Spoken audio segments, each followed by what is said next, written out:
Thank you for being here today and for your interest in this story. Today, we're going to discover Avri Bennet, a woman who experienced a near-death experience and returned with a completely transformed vision of what exists beyond this life. Get ready, as this journey promises to touch the heart and provoke deep reflections. Now, I'll hand it over to Avri herself. I am Avri Bennet. I never imagined being here to share something so intense. For a long time, I kept this experience to myself. It wasn't out of fear of judgment, but because I didn't know how to put into words something that goes beyond our understanding. How do you explain an experience that completely transforms our view of life and death? Today, I feel it's the time to tell. I want you to understand that I am not an expert or an extraordinary person. I am simply an ordinary mother who lived through something unimaginable. I faced death, I came back, and it changed everything for me. My story is not just about fear.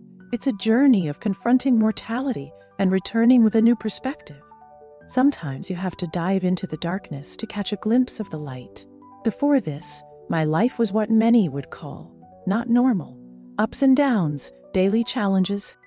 I'm the mother of Dylan, my dear son, who has been in a wheelchair since he was 8. He has always been the center of my world.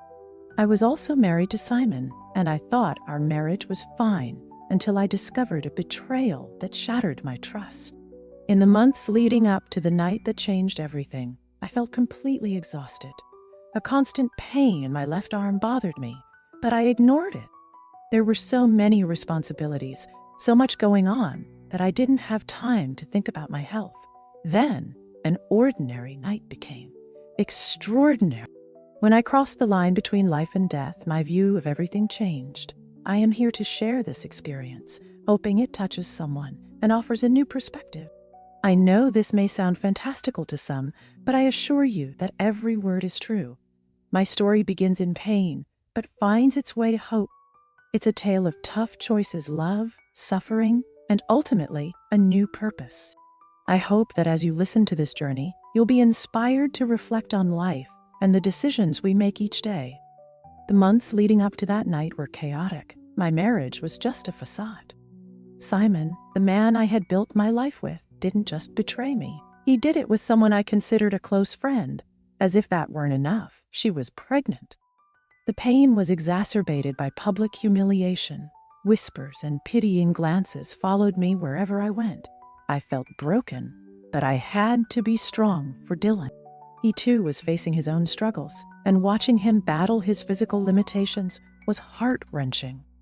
At the same time, I began to feel a strange pain in my left arm, a numbness that seemed to carry the weight of the world. As I tried to overcome the scandal, Simon discovered that the baby wasn't his. But how could I rebuild something after such a devastating betrayal? Every excuse he made felt hollow, only reviving the pain.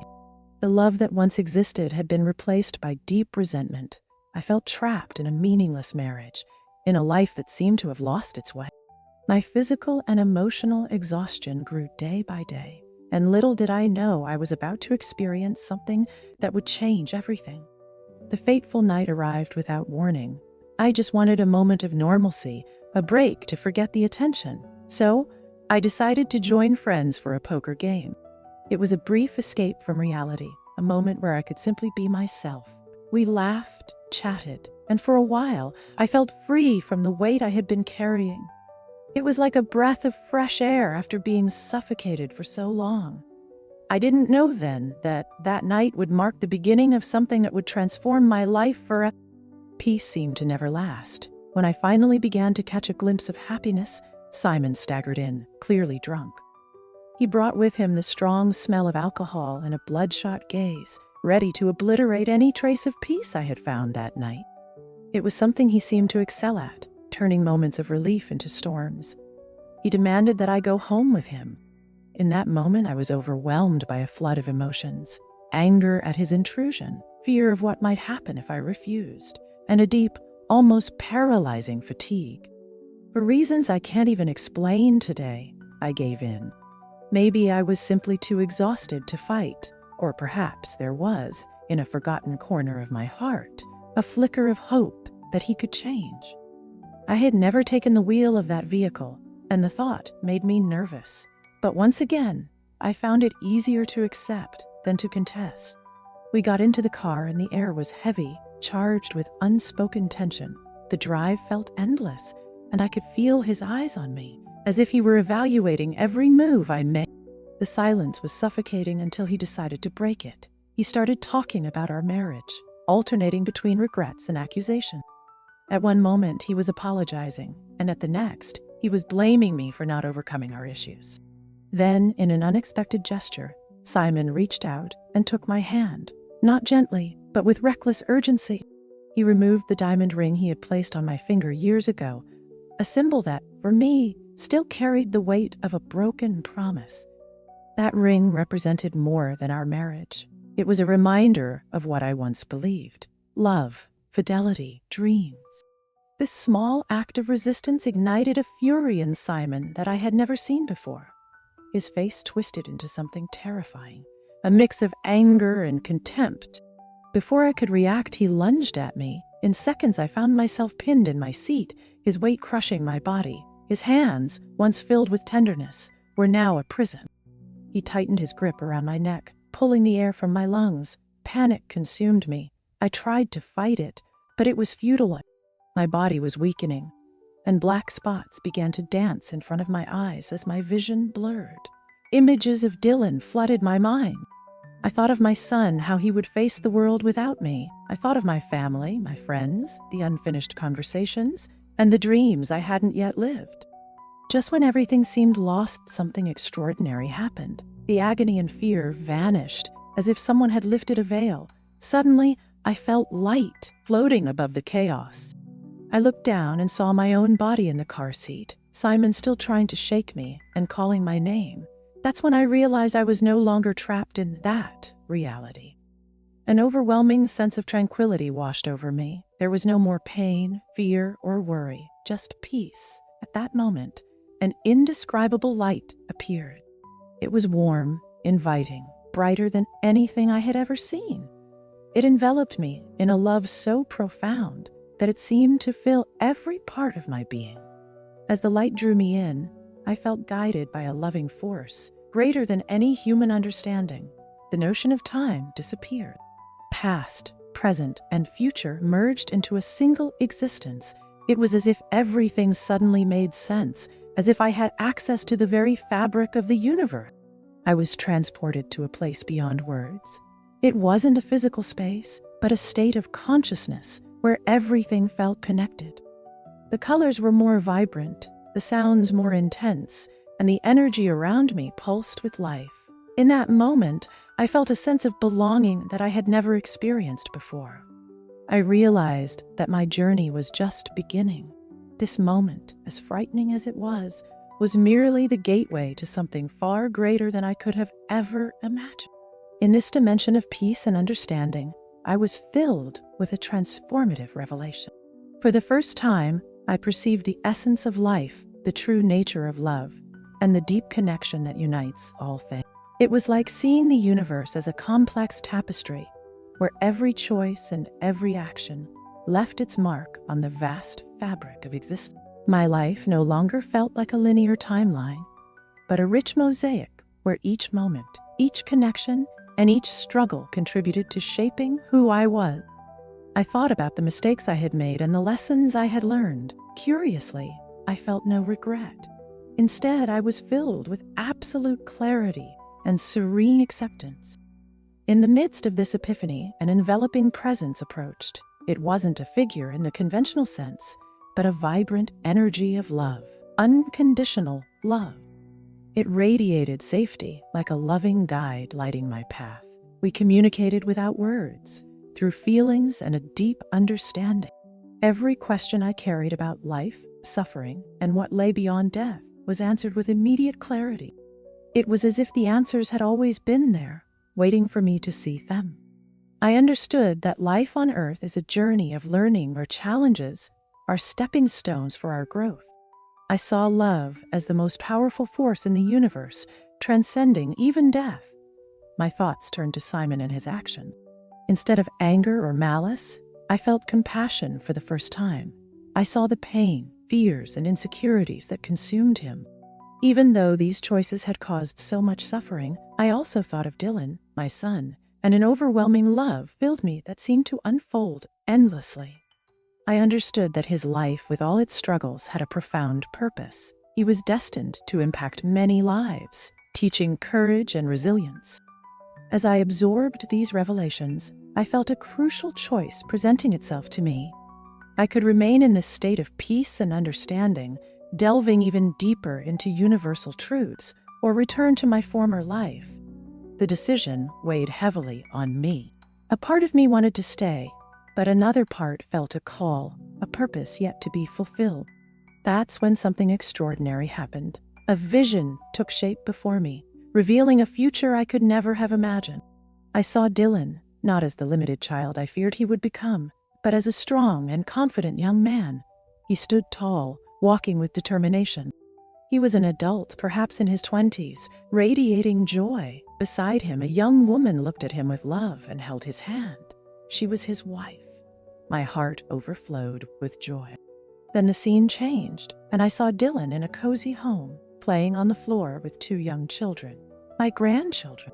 Their laughter filled the room as they shouted, "Daddy!" while he spun them around in the air with a smile so genuine it seemed to light up the place. The vision continued, showing Dylan in an office, surrounded by books and papers, immersed in his work. He had become a respected professional, someone making a difference in the world. Later, I saw him giving speeches in front of large audiences, sharing his story of resilience and inspiring thousands of people. Acknowledgements and awards came in, celebrating his contributions to society. I watched him age gracefully, surrounded by love, his family, friends, and everyone he had touched with his story. With every moment, Dylan radiated determination and joy for life. It was a future I had always wished for him, but amidst so many limitations, I had never imagined possible. With each scene unfolding, I understood the purpose of this vision. It was a reminder, a gentle touch to show me that my son would need me, not only during his childhood, but throughout his journey as he grew and became the man I had envisioned. I realized that my role was essential in his transformation, from a limited boy to a fulfilled and happy adult. Suddenly, everything made sense. With unwavering determination, I knew I had to return, no matter the difficulty. This was not just about me. Dylan would need my support, especially in moments when he doubted himself or faced challenges that seemed insurmountable. Even as the vision began to fade, the feelings it had awakened in me remained an overwhelming mix of hope, strength, and unconditional love. I knew the path ahead would be fraught with obstacles, doubts, and pain, but I had finally found clarity. I had a purpose, a reason to fight with all my might. As the last image of Dylan faded away, I was preparing to return, determined to be the mother he needed, the guide who would lead him towards building that bright future. However, before coming back, something else awaited me. An unexpected journey that would challenge everything I thought I knew about life and death. Just when I believed my experience couldn't become more intense, I felt a sudden shift. The warm light surrounding me began to dim, giving way to a dense and suffocating darkness that seemed to gnaw at my very essence. I was swept into what I can only describe as a BIM, a place that defied all explanations. It wasn't the hell of traditional stories, filled with demons and eternal flames. It was something far more visceral, more terrifying. The air had grown heavy, a toxic mix of sulfur and despair. The temperature fluctuated between a bone-chilling cold and an unbearable heat. Around me, tormented souls writhed, trapped in their own nightmare.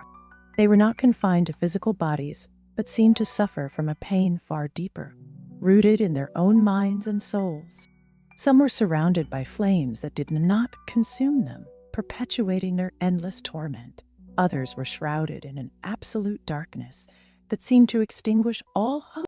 The noise was deafening, a cacophony of screams and laments, like a frozen orchestra of suffering. The air was saturated with pleas for mercy that echoed unanswered. Yet, Amidst this chaos, something caught my attention. I noticed that some of these souls appeared to be there after having been cremated.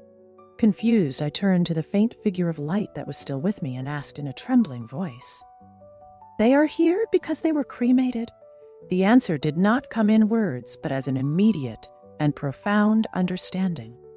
Cremation is not a sin. What truly matters is the life we lived, the path we chose, and not the physical state of our bodies after death.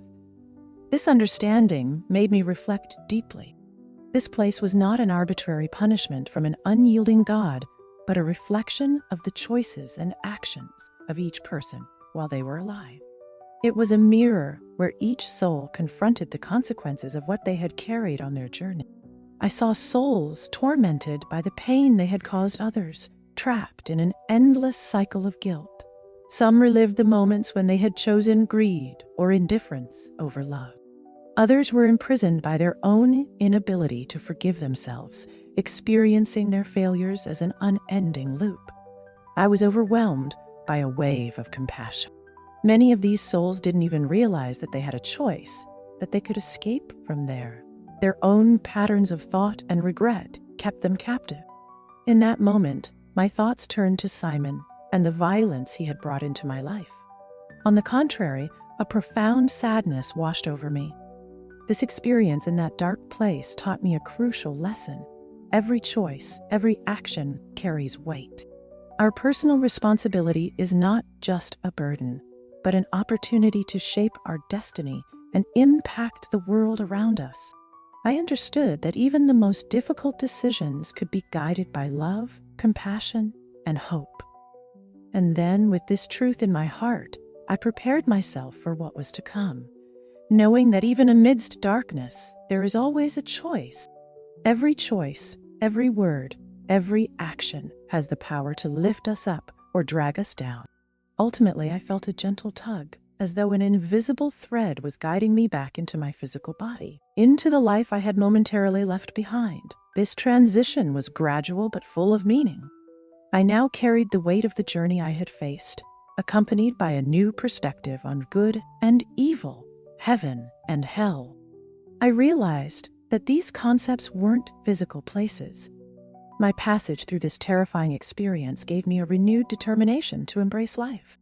I understood that I had a vital mission to take care of Dylan, to help him reach his potential, and beyond that, to encourage others to seek goodness and light, even in dark times.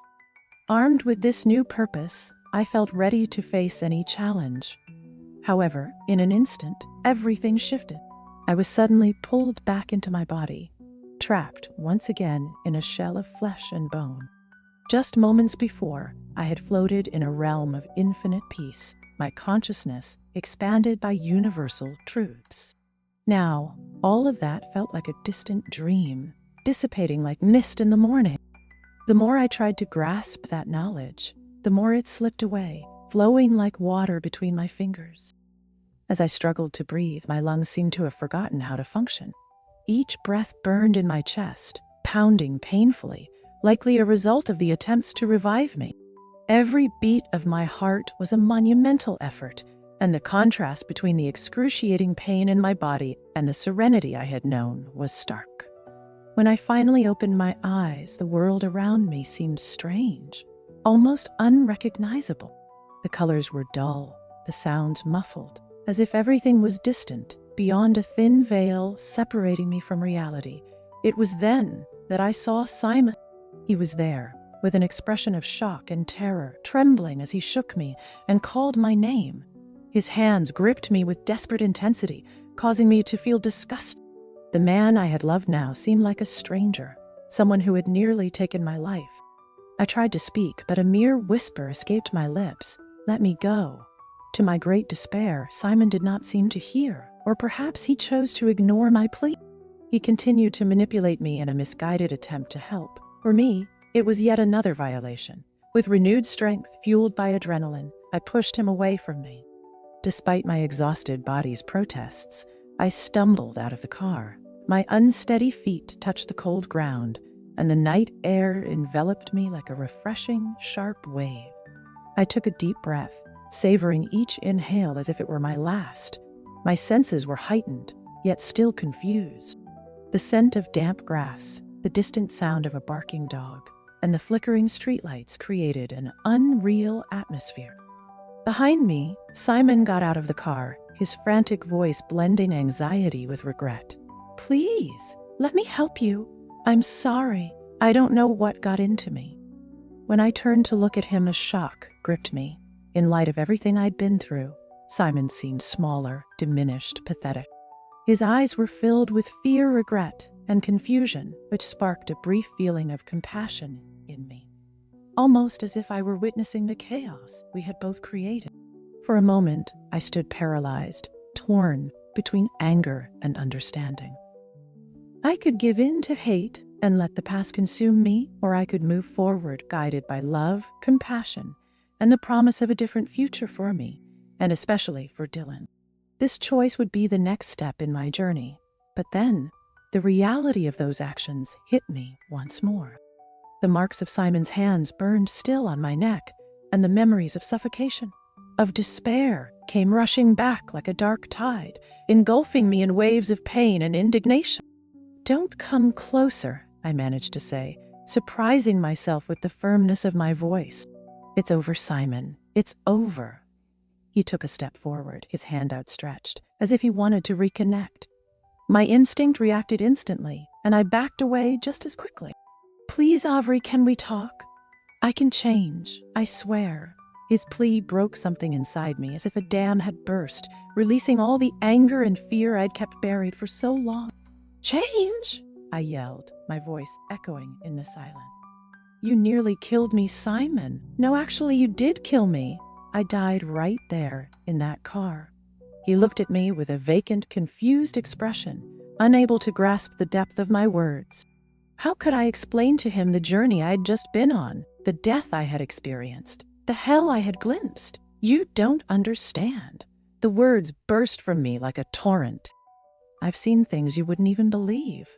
I've learned truths that go beyond your understanding. And do you know what I've learned?" I pointed firmly at the space between us. "That is not love." I was talking about his betrayal, about how he had not only destroyed our marriage, but also my trust and self-esteem. I recounted the weight of trying to keep our family together while sacrificing my own happiness. "And Dylan," I continued, my voice full of emotion, "our son will overcome everything. He will inspire many and find true love, and I must be there for him."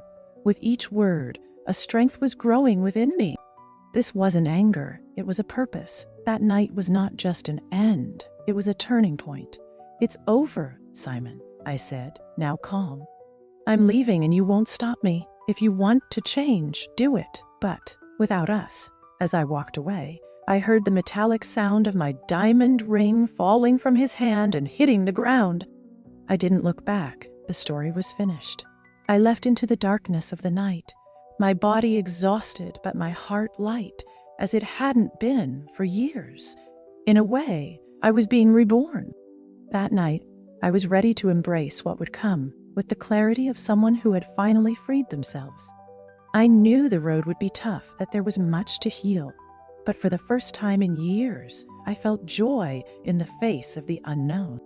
Life was a gift, and true love, the love for myself and for Dylan, had a strength that I now understood deeply. The days and months that followed, the repercussions of that night were like an emotional roller coaster. My recovery wasn't just physical, it involved emotional and spiritual healing. My body needed time to recover from the trauma. For weeks, my throat ached, a constant reminder of everything I had endured. Swallowing or speaking was difficult, and the marks on my neck took time to fade.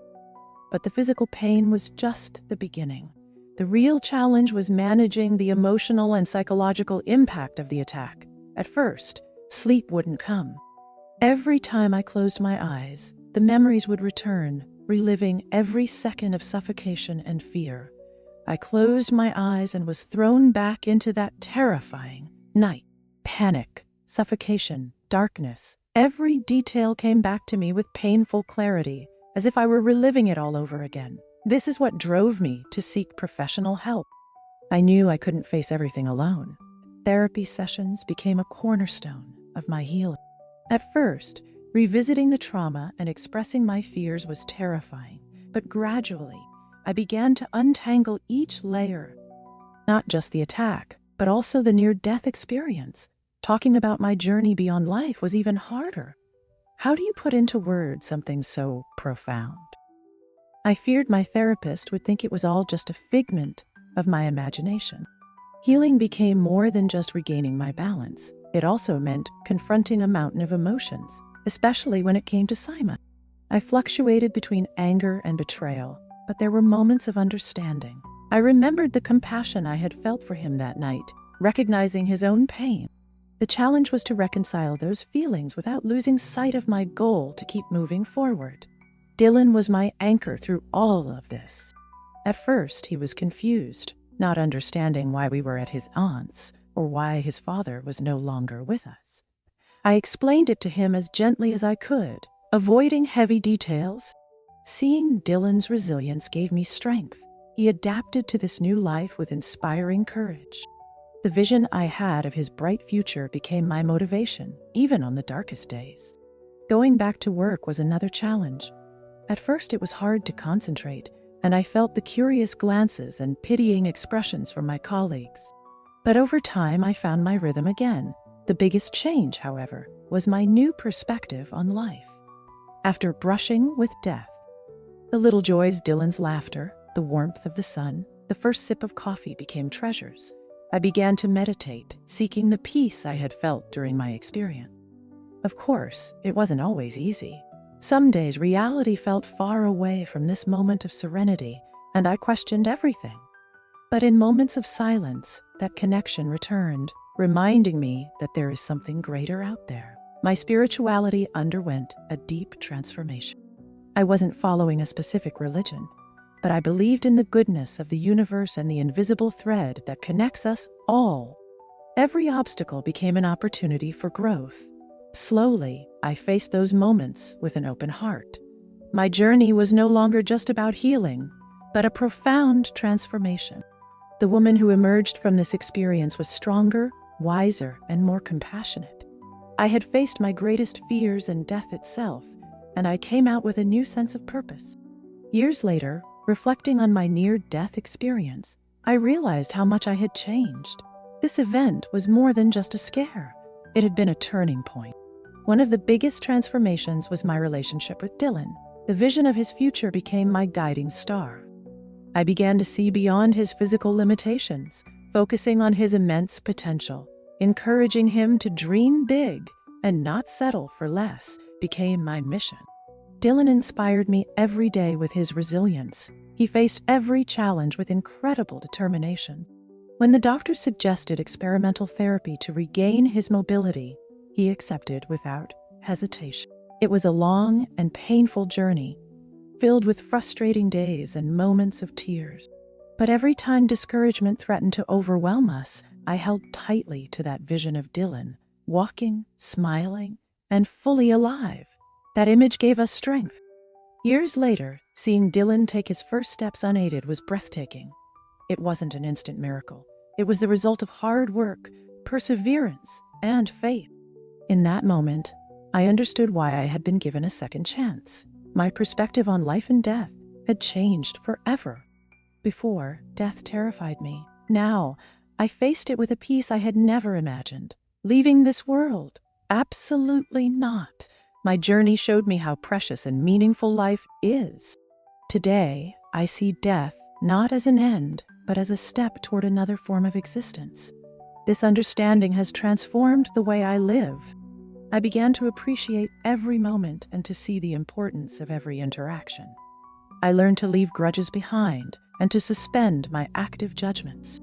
When we become aware of the turmoil we create with our negativity, we realize that it is essential to cultivate love, compassion, and forgiveness. Interestingly, my path took an unexpected turn. I started sharing my story, first in small support groups, then at larger gatherings. I discovered that, despite the difficulty of my experiences, they could bring comfort and hope to others going through dark times. I never intended to become a spiritual leader or anything like that, but if sharing my journey can help someone find strength, I feel it's my duty. As for Simon, it took me a long time to reach a place of forgiveness. Our relationship has never been this close, and he remained distant from Dylan's life for many years. But when Dylan reached his teenage years and expressed a desire to reconnect with his father, I decided not to intervene. I saw this opportunity as a way for Dylan to live out the values of forgiveness and compassion that I hold dear. Their reunion ended up being a healing experience for all of us. I saw Simon as a transformed man, someone who had faced his own darkness and emerged stronger. It wasn't easy, but witnessing that moment showed me how grace and redemption can work in unexpected ways. If this message has touched your heart, please like the video and share it with your friends and family. Who knows? It might inspire someone who needs strength and hope right now. And of course, subscribe to the channel and turn on the notification bell so you won't miss other stories like this one. Together, let's spread love, faith, and transformation in the world. See you soon, and remember, every choice is a step towards something greater. May God bless you, and see you soon.